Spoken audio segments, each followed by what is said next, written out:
గాంధీ జయంతి సందర్భంగా Rahmat Nagar division Kamalanagar double bedroom వాసులు గాంధీ చిత్రపటానికి పూలమాలలు వేసి నివాళులు అర్పించారు. అనంతరం గాంధీ అంబేద్కర్ చిత్రపటాలకు వినతి పత్రం అందించారు. వారు మాట్లాడుతూ కాంగ్రెస్ ప్రభుత్వం 100 మందికి డబుల్ బెడ్రూమ్ ఇచ్చారని, మిగతా 46 మందికి కూడా డబుల్ బెడ్రూమ్లు ఇవ్వాలని కోరారు. 46 కుటుంబాలకు ఇచ్చిన తర్వాత మూసీ నది ప్రాంతంలో హైడ్రాలో ఇల్లు కోల్పోయిన వారికి డబుల్ బెడ్రూమ్లు ఇవ్వాలని కోరారు.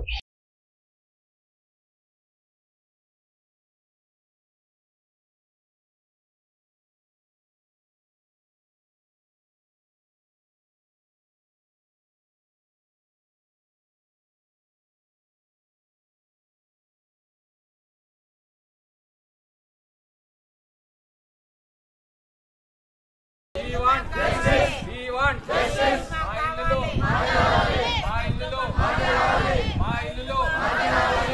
want justice. We want justice. నమస్కారం. నా పేరు కొండాపురం నాగరాజు, 2 BHK కమలానగర్ అధ్యక్షుడిని. ఈరోజు గాంధీ జయంతిని పురస్కరించుకొని మా యొక్క కమలానగర్కి సంబంధించినటువంటి డబుల్ బెడ్రూమ్లో జరుగుతున్నటువంటి అవకతవకల గురించి గాంధీ గారికి, అదేవిధంగా డాక్టర్ బిఆర్ అంబేద్కర్ గారికి మా యొక్క బాధితుల తరపున ఈరోజు వినతి పత్రం ఇవ్వడం జరిగింది. గాంధీ జయంతిని పురస్కరించుకొని వారికి పూలమాలలు వేసి నివాళులు అర్పించాము.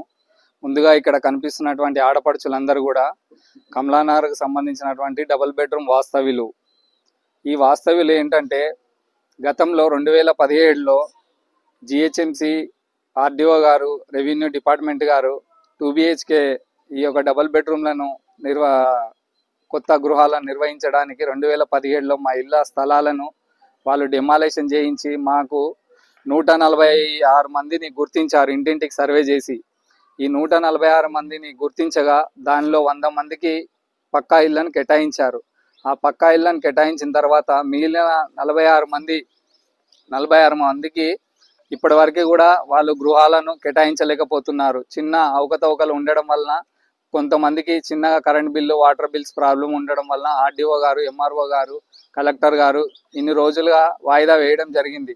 ఆ ఒక్కటి పక్కన పెడితే ఈ 2-3 రోజుల మధ్యలో మూసీ పరిసర ప్రాంతాలలో డెమాలేషన్ చేస్తున్నటువంటి వారికి ఇక్కడ ఈ కమలానగర్లో వారికి గృహాలను కేటాయిస్తామని చెప్పి మాకు తెలియడం వలన మేము ఇక్కడ ప్రతిరోజు అధికారుల గురించి వేచి ఉంటున్నాము.